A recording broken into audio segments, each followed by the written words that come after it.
What's going on, everybody? It's Living to Learn. Thanks again for tuning in. Another video today. We're going to be talking about something that is very important, I think, to undo, to overcome, something that I personally struggle with. The topic of today's video is imposter syndrome.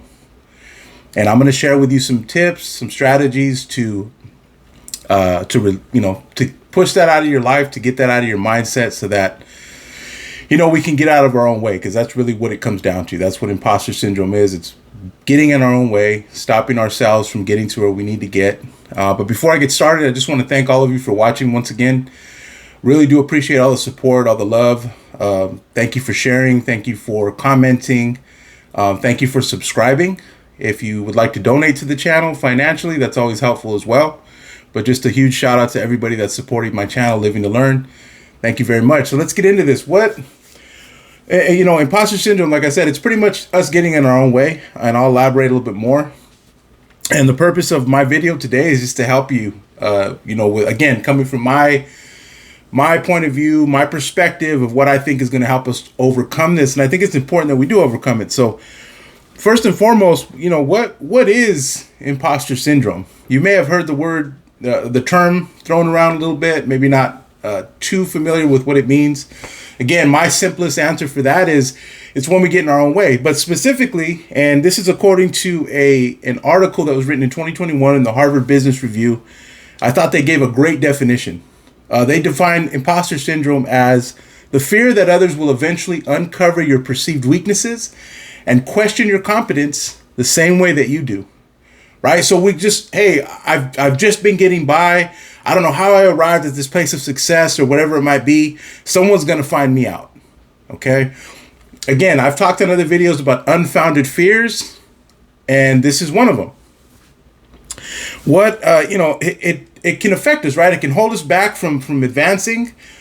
When you feel like you don't deserve the success that you have, that's going to hold you back. And so I want to help us kind of get over that. Right? And I think it's important that we do. And some of the most common signs and symptoms of imposter syndrome, let me go down a list. Again, I found this on a blog that was written on this site called betterup.com. Shout out to them.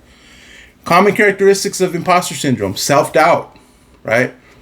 Something I deal with constantly, okay? Again, these videos are for you. They're also helpful to me as well. These are things I got to work on myself, okay? Undervaluing contributions, that's another one, right? Like, oh, yeah, I shouldn't get too much credit. No, you get credit where credit's deserved, right? Another one is attributing success to external factors. Like, oh, it wasn't really me, but more this, and that.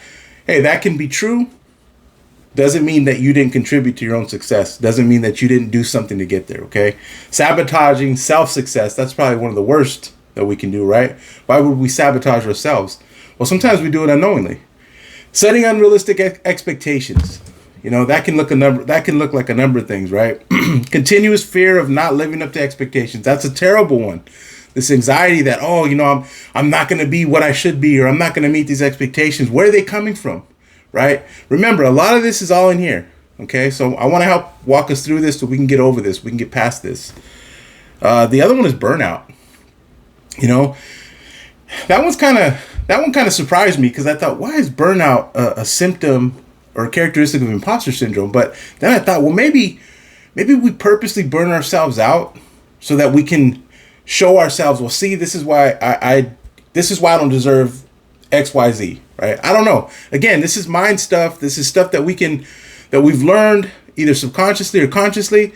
But guess what? If it's something that we've learned, we can unlearn it. Okay. So first thing you got to do, you got to start to recognize your own strengths and your own achievements. You got to start to recognize and acknowledge the fact that you have something to bring to the table. I say this on a lot of my videos, but I think it's very important, right?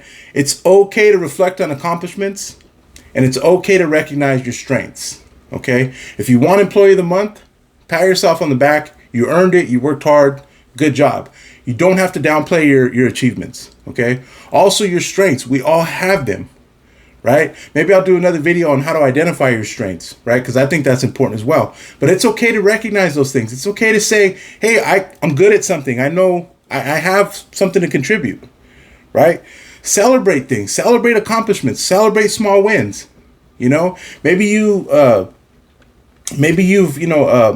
consistently hit goals at work, or you've I don't know, multiplied your stop count or something like that. You know, if you're a delivery driver, whatever it might be, right? The little things, it's the little things that matter. Okay, and they add up, and it's a big deal. So it's okay to celebrate those things. Celebrate the wins, acknowledge the achievements, okay? Also, we got to change our self-talk, our negative self-talk. Now, I talked about this in a video not too long ago about how the majority of our thoughts are negative. That's something we have to change. And again, this is something we are in control of. So I have to change how I talk to myself negatively. Why am I calling myself an idiot? Why am I calling myself a dumbass? Why when I make a mistake, the first thing that comes out of my mouth is you're stupid? Like what is this? Right?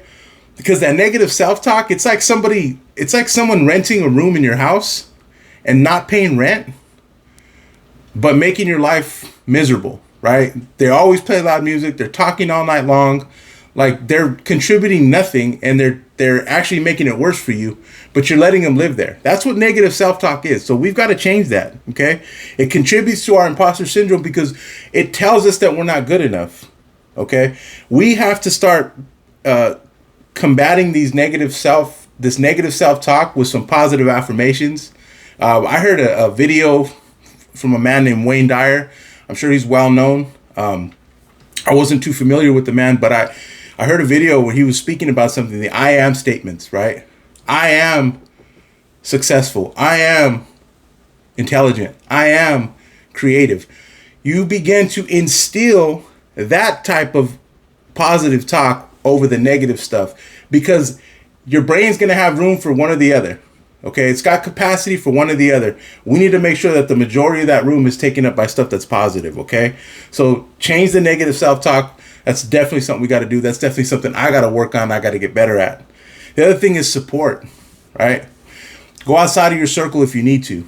Go to a therapist, go to a counselor. Talk to someone who doesn't even know you, right? Maybe there's someone at work who you work closely with, and you guys interact a lot when it comes to work. Maybe pull them aside, take them for coffee and just say, hey, you know what? What are some things that you see that I'm contributing? Like, I feel like I'm this and this. How do you see me? That might be a little hard for some of us, but I'm just saying, get out there and seek support, because you'd be surprised, man. People will notice things about you that you didn't even notice. You think you suck, and people are over here looking at you like, man, that guy's killing it. Or, man, that she's turning it up. Or that person is incredible. How are they so good at their job? And you're over here thinking that you suck, right? So we got to seek out support, okay?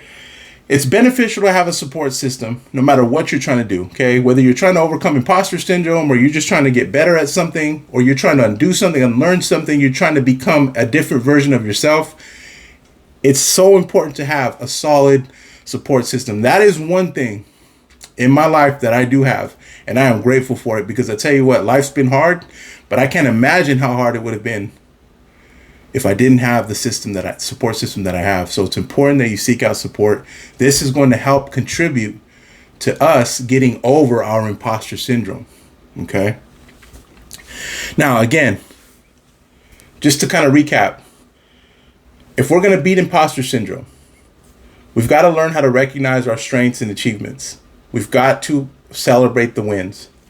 We've got to change our negative self-talk. Okay, no more calling ourselves a POS, no more calling ourselves bad things or talking down to ourselves. No, speak to yourself as if you were uplifting yourself, right?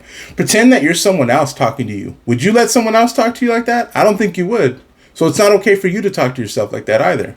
So change that negative self-talk, okay? The other thing is seek support. Find yourself a support system. Therapist, counselor, church, whatever, AA, NA, a support system. Find a group of people that are going to be supportive, that are going to listen to you, going to hear you out, where you can exchange ideas, where you can exchange information, you can listen to each other, and just you have that foundation that's going to help you grow and get past some of the things that are holding us back. Because I'll tell you what, this is going to be tough for a lot of us. For some of us, it's going to be, I don't want to say easier, but for some of us, it's going to be a little more clear of a path on how to get past this. For others of us, we have so much that's been contributed over time that's held us down and kept us in this imposter syndrome that we have a lot to navigate through. But guess what? Don't give up, okay? I want to tell you something. If you implement these strategies and others, there's a lot of stuff out there. I'm not the guru. I'm just sharing with you what I think is going to help and the strategies that I'm going to start to apply for myself and that I have been. You can do this, okay? We are capable of so much more than we think. And things like imposter syndrome that hold us down, we got to look at it as an enemy. We got to look at it as every single day I got to get up and I've got to prepare for battle. I've got to prepare to overcome this thing that's trying to keep me back from becoming the best version of myself, from appreciating myself, from understanding and taking hold of all the things that life has to offer. Nothing should be allowed to hold us back, okay? You are capable. We are capable, and we are deserving of success. Now, I don't mean we're deserving of success by sitting back and wishing on a star and looking for a magic lamp to rub so the genie can come out and do what we want. That's not how life works. No, but if you are putting your best foot forward, if you are consistently trying, if you're trying to get better, if you have your eye on, on something further down the road, if you know there's more for you and you want to work towards it, you are deserving of success. You need to know that. You need to take that to heart. Okay, we all are. Again, these are things that I'm learning. I hope this video has helped. I tried not to make it too long so that if there were some things that you wanted to rewatch, you could put it back on. So anyway, have a great week. Have a great day. And again, thanks for watching.